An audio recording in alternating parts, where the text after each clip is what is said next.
요즘 뉴스를 통해서 세간의 주목을 받는 사건이 있습니다.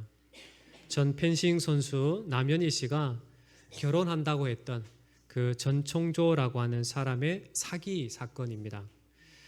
계속해서 전말이 드러나고 있는 것을 볼 때 그 사람의 특징적인 것을 보면 그 사람이 어떻게 사기를 쳤냐라고 살펴보면 본인을 재벌 3세라고 이렇게 사칭을 했고 또 고가의 경호원들을 대동하고 또 고급 차량을 타고 그리고 고급 아파트에 살면서 자신을 철저히 포장해서 그 남현희 씨를 사기를 이렇게 행각을 벌이는 것을 우리가 보게 됩니다.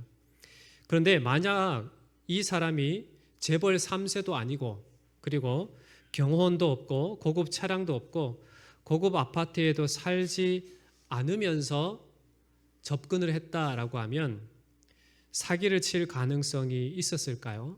아마 없었을 것입니다. 이처럼 사람들은 부와 권력에 관심이 참으로 많이 있습니다. 그리고 그것으로 뭘 하든 자신을 드러내는 수단, 방법으로 사용하고자 합니다.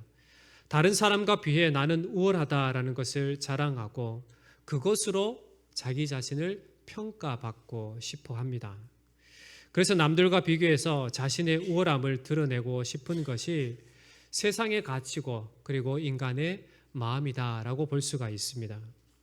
오늘 말씀에서 이 세베대의 아들의 어머니, 즉 야고보와 요한의 어머니도 이러한 생각에 갇혀 있었습니다. 자신의 아들들이 어떻게든 예수님을 통해서 좀 높은 위치에 있게 되는 높은 권력을 갖게 되기를 원했다라는 겁니다. 그래서 예수님께 청탁하는 장면이 바로 오늘 말씀입니다. 그런데 그 청탁하는 시기가 어느 때인가 20절 초반에 보면 그때에라고 이렇게 시작을 하는 것을 보게 됩니다.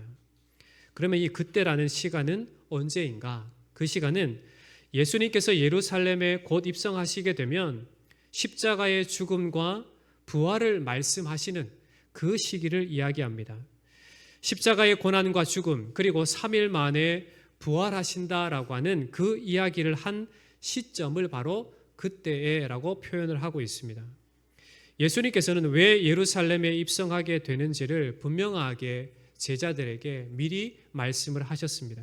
그런 그때에 이 세베대의 아들의 어머니가 예수님께 찾아와서 자기 자신의 두 아들에 대해서 청탁을 하는 것을 보게 됩니다. 마가복음 10장에는 이 세베대의 아들의 어머니라고 하는 표현이 아니라 이 세베대의 아들이라고 하는 야고보와 요한, 이 두 형제가 예수님께 직접 찾아와서 예수님께 청탁하는 내용으로 나옵니다.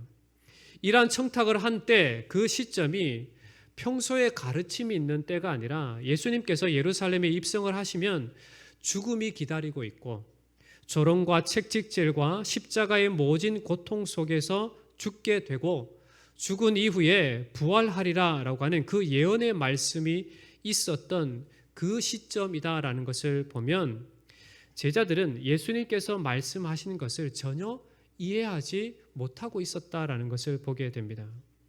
제자들의 생각에는 예수님이 곧 이제 예루살렘에 입성하시게 되면 고진감래, 지금까지 예수님을 따라다니라고 수고했고 또 힘들었으니 이제 예수님께서 예루살렘에 입성을 하시면 왕으로서 좌정하실 거고 이제 제자들인 우리는 출세의 길만 열리게 되었다라고 생각을 했던 겁니다. 세베대의 아들 어머니, 즉 야고보와 요한의 어머니가 예수님께 구하고 있는 것이 구체적으로 어떻게 나타납니까? 21절을 보시면 예수께서 이르시되 무엇을 원하느냐? 이르되 나의 이 두 아들을 주의 나라에서 하나는 주의 우편에 하나는 주의 좌편에 앉게 명하소서. 이렇게 청탁을 하는 이유가 무엇입니까? 예수님의 예루살렘 입성이 예수님께서 메시아로서 다윗 왕국의 그 영광을 회복하고 왕좌에 앉아 영광을 누릴 것을 예상을 하고 청탁을 한 겁니다. 한마디로 영적으로 무지했던 이 제자들은 메시아 왕국이 그 당시에 로마 그 치하에 있던 그 모든 것을 물리치고 이제 진짜 예루살렘의 왕으로 등극을 해서 나라를 다스리는 그러한 정치적인 지상 왕국으로 이해를 했던 겁니다. 그랬기에 자신들의 위치가 이제 예수님께서 왕이 되시면 자신들의 높은 지위를 보장을 받고자 했던 겁니다. 이에 대한 예수님의 대답이 무엇입니까? 22절을 보시면 예수께서 대답하여 이르시되 너희는 너희가 구하는 것을 알지 못하는도다. 내가 마시려는 잔을 너희가 마실 수 있느냐? 그들이 말하되 할 수 있나이다. 예수님의 대답은 너희가 구하는 것을 알지 못하고 있다는 말씀을 통해서 구하는 것이 영적인 무지에서 이루어진 일이고 지금도 영적 무지에서 벗어나지 못하고 있다라고 이렇게 지적을 하십니다. 그리고 예수님은 반문을 하시는 겁니다. 내가 마시려는 잔을 너희가 마실 수 있느냐? 이 질문은 예수님의 십자가 고난이라고 하는 그 역경의 잔으로 표현을 했지만 이 야고보와 요한은 오히려 축복과 번영의 잔으로 오해를 하고 그것을 마실 수 있다라고 대답을 한 것입니다. 이것은 얼마나 제자들의 상태가 영적으로 무지했는지를 보여주는 단적인 예가 됩니다. 더불어 야고보와 요한뿐만 아니라 제자들도 동일하게 권력을 탐하고 또 무지한 모습을 갖고 있다라는 것을 보여줍니다. 24절을 보시면 열 제자가 듣고 그 두 형제에 대하여 분히 여기거늘 개인적인 친분 관계를 이용해서 어머니까지 대동을 해서 청탁한 야고보와 요한에게 다른 제자들은 질투를 하며 격분한 분노를 표출을 하고 있습니다.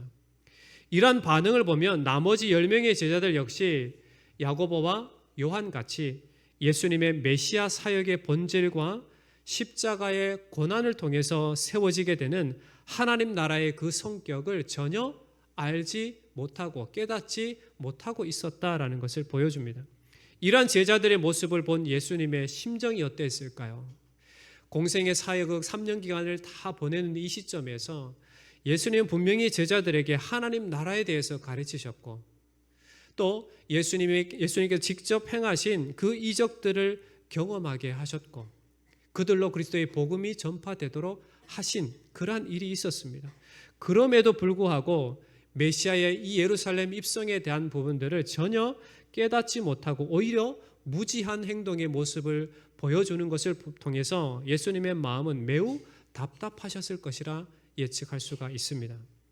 그런 제자들에게 분명하게 예수님께서 이 땅에 오신 이유를 말씀하시면서 그들의 어리석음을 지적하십니다. 28절 말씀 보시면 인자가 온 것은 섬김을 받으려 함이 아니라 도리어 섬기려 하고 자기 목숨을 많은 사람의 대속물로 주려 함이니라. 이렇게 말씀하심이 무엇일까요? 영적 무지 가운데 있는 제자들을 진리로 인도하기 위해서 진리로 가르치기 위함이었습니다. 그리고 예수님께서 행하심처럼 제자들도 자신을 본받아서 하나님 나라에 속한 자로서 합당한 자질을 가지도록 하기 위해서 예수님의 오심의 목적이 이유가 무엇인지를 말씀하고 계신 겁니다. 예수님은 자신을 모델로 삼아 제자들이 그렇게 예수님의 본을 따라 살아가기를 원하셨다라는 겁니다. 오늘 말씀을 통해서 우리는 믿음의 사람으로서 잘 살아가고 있는가? 내가 예수 그리스도를 나의 구주로 섬기고 내가 예수님의 제자로 하나님의 자녀로 천국 백성으로 내가 살아가는 삶의 현장 속에서 내가 진짜 온전한 믿음으로 살아가고 있는가를 생각할 수 있어야만 합니다.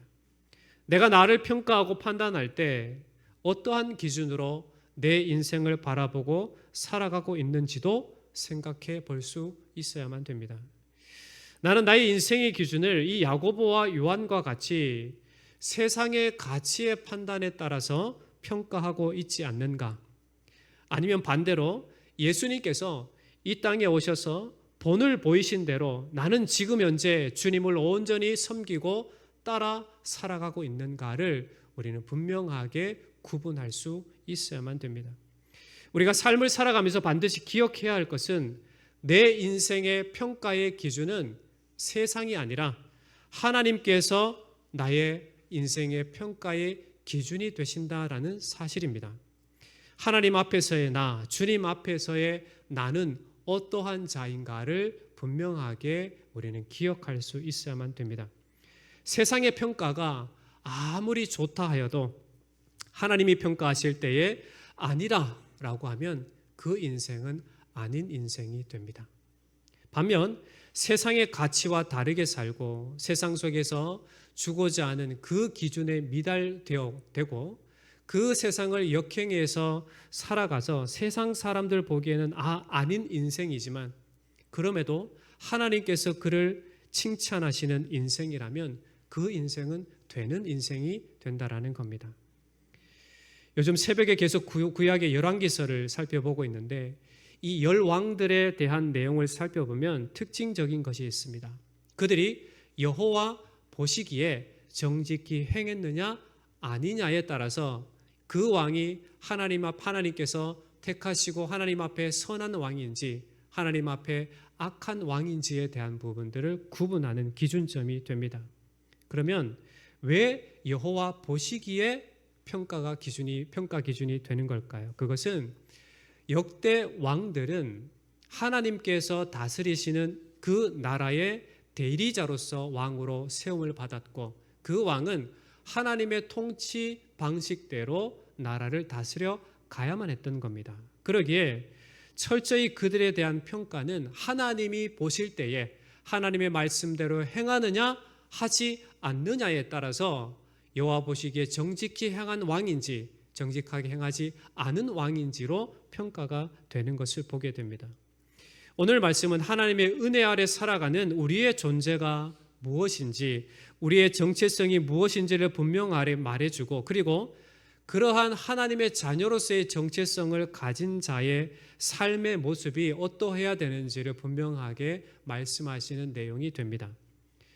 우리의 존재가 무엇입니까? 나의 정체성이 무엇입니까? 바로 예수 그리스도의 그 십자가와 부활을 통하여 부르심을 받은 하나님의 자녀라고 하는 그런 정체성입니다. 예수님께서 이 땅 가운데 오신 이유가 무엇입니까? 누구를 위해 이 땅 가운데 오셨습니까? 우리를 구원하시기 위해서. 우리 각 사람 한 사람을 위해서 이 땅 가운데 오셔야만 되었다라는 겁니다. 17절로 19절은 예수님께서 예루살렘에 입성하시면 일어나게 될 일들에 대해서 분명하게 예언을 제자들에게 말씀을 하시는 것을 보게 됩니다. 특히 예수님은 제자들을 불러서 그들에게 분명하게 말씀을 하셨습니다. 18절과 19절 말씀을 다시 보시면 보라 우리가 예루살렘으로 올라가노니 인자가 대제사장들과 서기관들에게 넘겨짐에 그들이 죽이기로 결의하고 이방인들에게 넘겨주어 그를 조롱하며 채찍질하며 십자가에 못 박게 할 것이나 제3일에 살아나리라. 예수님은 자신의 죽으심과 다시 살아나심을 분명하게 제자들에게 말씀을 하시는 것을 보게 됩니다. 말씀에 보면 12제자를 따로 데리시고 이렇게 말을 표현이 나옵니다. 당시에 예루살렘을 향하는 길은 수많은 순례자들이 있었습니다. 유월절을 지키기 위해서 온 나라 각지에 퍼져 있던 그 사람들이 예루살렘으로 올라가는 그러한 길이었습니다. 그러기에 수많은 사람들이 있었기 때문에 예수님은 특별히 제자들 12제자를 따로 불러서 그들에게 하나님의 말씀 즉 예수 그리스도의 앞으로 일어날 그 일들에 대해서 분명하게 말씀을 해 주셨다라는 겁니다. 예수님은 특별히 제자를 분리시키셔서 그들에게 예루살렘에 입성하게 되면 어떻게 될지에 대해서 즉 종교 지도자들에게 잡히게 될 것이고 이방인들에게 넘겨져서 조롱을 당하며 채찍질 당하며 십자가에 못 박혀 죽을 것이다. 그러나 3일 만에 다시금 부활할 것이다 라고 하는 예수 그리스도께서 이 땅 가운데 오셔서 완성을 할 구속을 이루실 그 삶의 모습을 우리에게 분명하게 제자들에게 분명하게 말씀을 해 주셨습니다. 예수님은 자신에게 닥칠 그 미래에 대해서 하나도 빠짐없이 세밀하게 제자들에게 말씀을 해 주신 겁니다. 그럼에도 제자들은 그것을 듣고도 깨닫지 못했다라는 것이 문제입니다.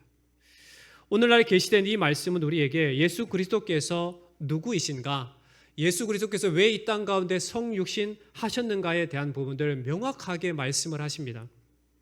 왜 예수님께서 이 땅 가운데 성육신 하셨습니까? 우리를 구원하시기 위해서, 죄인된 우리를 살리시기 위해서, 죄 아래 갇혀 있는 자들을 자유케 하셔서 하나님의 자녀 되게 하시기 위해서 예수님께서, 그 전능하신 하나님께서 이 땅 가운데 오실 수밖에 없었다라는 것을 분명하게 이야기합니다. 그래서 그 이름을 믿는 모든 자에게 하나님의 자녀로 살아갈 수 있는, 하나님의 자녀된 정체성, 그 존재로 살아가도록 우리에게 말씀해 주셨습니다.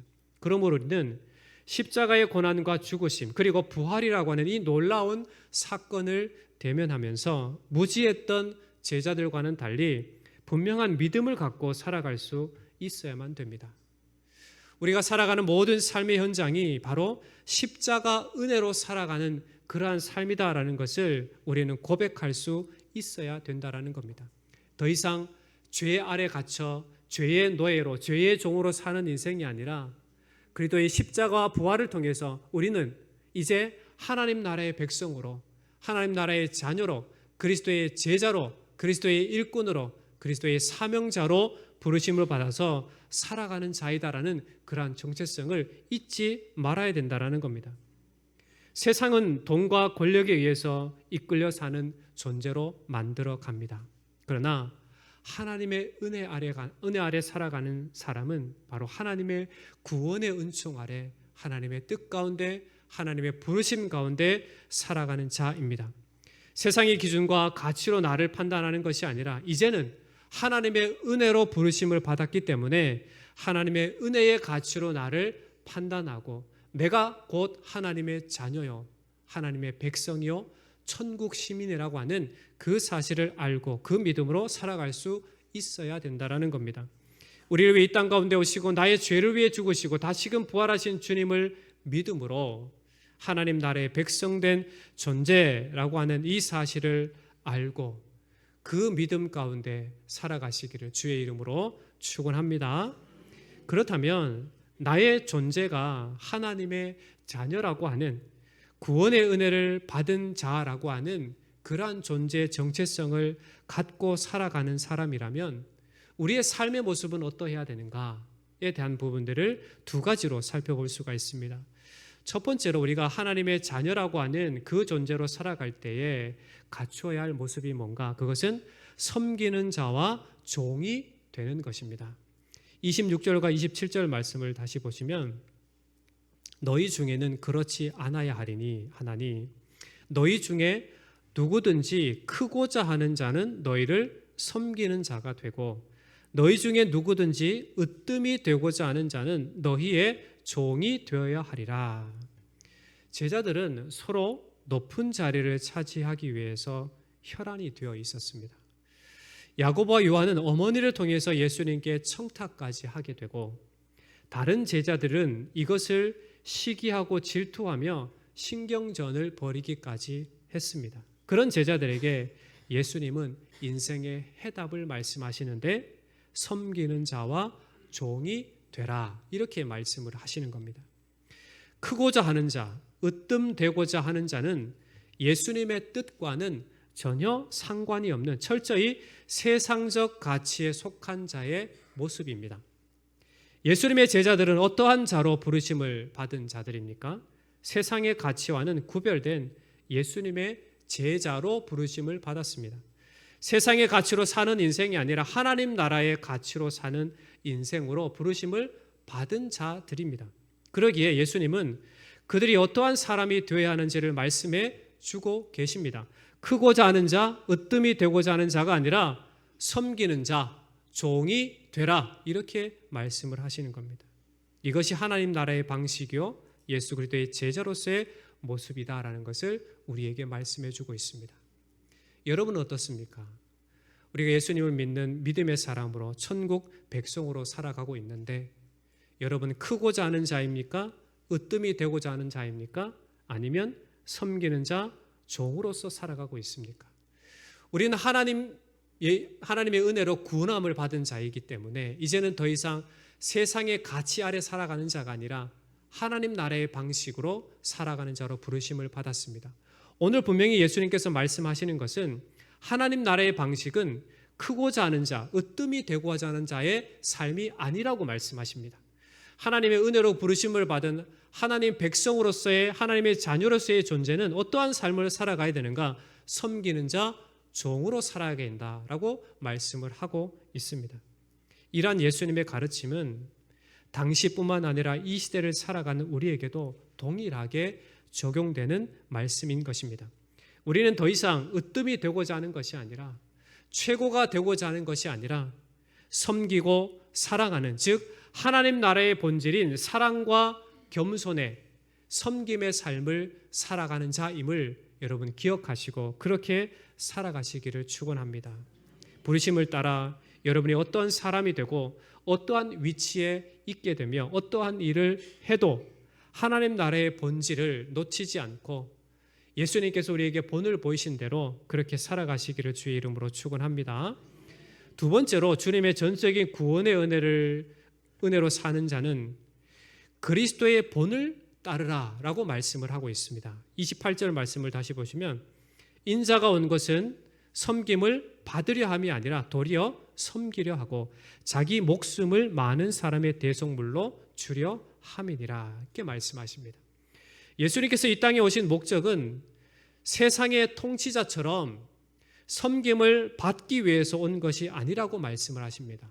오히려 반대로 그들을 섬기기 위해서, 더 나아가 많은 사람들을 위해서 자기 목숨을 대속물로 주기 위해서, 희생하기 위해서 이 땅 가운데 오셨다라고 분명한 성육신의 이유를 말씀하십니다. 이 말씀은 성육신의 목적을 말씀하시기 위함이 아니라 예수님께서 섬기며 목숨까지 내놓을 것을 밝힘으로써 제자들도 예수님의 그 본을 받아서 하나님 나라에 속한 사람답게 살아가도록 요청하는 말씀입니다. 이 말씀은 지금 현재 살아가고 있는 우리들에게도 동일하게 우리에게 말씀하시는 것이 됩니다. 분명히 예수님께서 성육신하는 이유, 그 목적에 대한 부분들을 이야기하지만 그 말씀은 곧 우리가 바로 예수 그리스도의 제자로서 하나님의 백성 자녀로서 이러한 삶의 모습을 따라 예수님을 따라 살아가야 된다라고 하는 그러한 명령이 되는 것입니다. 우리가 믿음을 갖고 살아가는 삶의 현장에서 모델로 삼아야 될 사람이 누구일까요? 세상의 가치를 두면, 세상의 가치를 가지고 살면 으뜸이 되고 섬김을 받고 권력을 가진 자가 우리의 삶에 우리가 본받아야 할 그러한 사람으로 여겨지게 될 겁니다. 그러나 하나님 나라의 가치를 따르자면 어떠한 높은 자리가 아니라 바로 사랑의 자리, 겸손함의 자리, 섬김의 자리가 우리가 본받아야 할 삶의 모습이다라는 것입니다. 우리에게 진정한 삶의 모델이 누구이십니까? 예수 그리스도이십니다. 주님께서 인자가 온 것은 섬김을 받으려 함이 아니라 도리어 섬기려 하고 자기 목숨을 많은 사람의 대속물로 주려 함이니라 라고 하는 이 자신의 이유와 목적을 말씀하신 대로 동일하게 우리에게도 그 주님을 본받으라 이렇게 말씀을 하고 계신 겁니다. 믿음을 가진 자로 하나님 나라의 백성으로 갖추어야 할 자격은 세상에 있지 않습니다. 바로 예수 그리스도께 있습니다. 예수님의 걸어가신 그 길, 예수님의 본을 받는 것이 바로 우리가 본받아야 할 것입니다. 예수님을 본받기 위해서 여러분의 삶의 모든 모습 속에서 힘쓰시기를 주의 이름으로 축원합니다. 그래서 나를 구원하시고 나로 하나님의 자녀로 살아가게 하시는 그 하나님께만 집중하고 그분을 본받는 은혜가 있기를 축원합니다.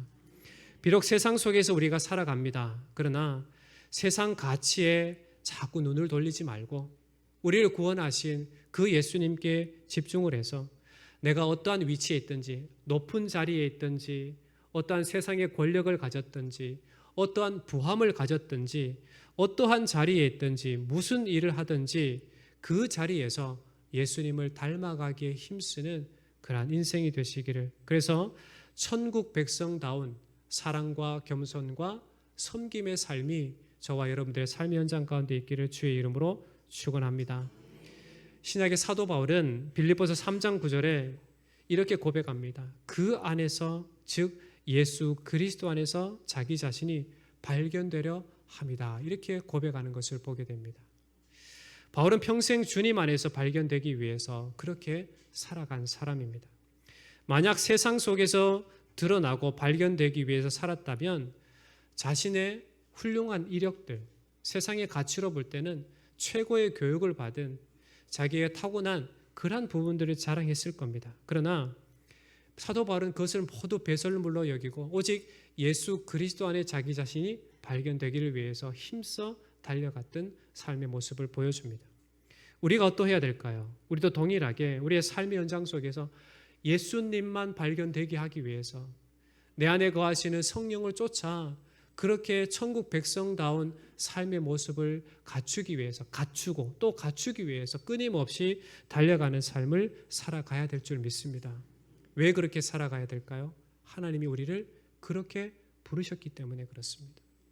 우리가 하나님의 자녀가 아니라면 세상의 가치대로 살면 됩니다. 그러나 이제는 세상의 가치, 죄 아래 살아가는 세상 아래 사는 삶이 아니라 하나님 나라의 백성으로 하나님의 통치 가운데 살아가는 인생이기 때문에 우리의 생각을 바꿔야 되고 우리의 삶의 가치도 변화를 줘야 되고 우리의 삶의 방식도 예수님을 쫓아 살아갈 수 있어야 된다라는 겁니다. 그러한 은혜가 여러분 가운데 있기를 축원합니다. 말씀을 맺겠습니다. 우리는 무엇으로 우리 존재를 드러내시기를 원합니까? 여러분이 가진 것으로 나의 존재를 드러내길 원하십니까? 여러분이 어떤 권력을 통해서 여러분이 높아지고자 하는 그것을 통해서 여러분을 드러내기를 원하십니까? 우리는 주님을 닮은 모습으로 주님을 따르는 모습으로 주님을 본받는 모습으로 우리의 존재를 드러내는 자임을 여러분 꼭 기억하시기 바랍니다. 그래서 우리가 이 땅 가운데 살아갈 때에 우리의 허물을 용서하시고 그 죄 아래 죽을 수밖에 없는 그 저주 아래 영원한 고통 가운데 살 수밖에 없는 우리를 구원하셔서 하나님의 자녀로 삼으신 그 은혜를 알고 우리 주 예수 그리스도께서 우리에게 본을 보이신 대로 우리가 살아가는 이 땅의 모든 삶의 현장이 천국 백성다운 그리스도의 그 사랑을 본받고 그리스도의 겸손을 본받고 그리스도의 그 섬김을 본받아서 여러분이 살아가는 모든 삶의 현장이 예수 그리스도만 드러나는 그런 복된 삶이 다 되시기를 주의 이름으로 축원합니다.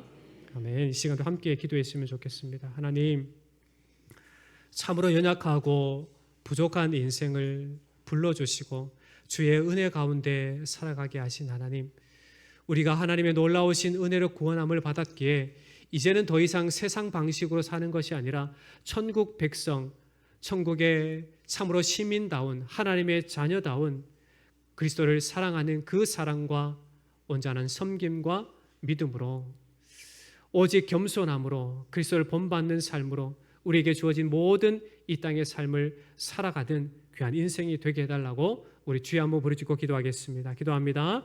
주여, 살아계신 하나님 아버지, 우리를 구원하여 주시고 하나님의 은혜 가운데 살아가게 하신 하나님 참 감사합니다.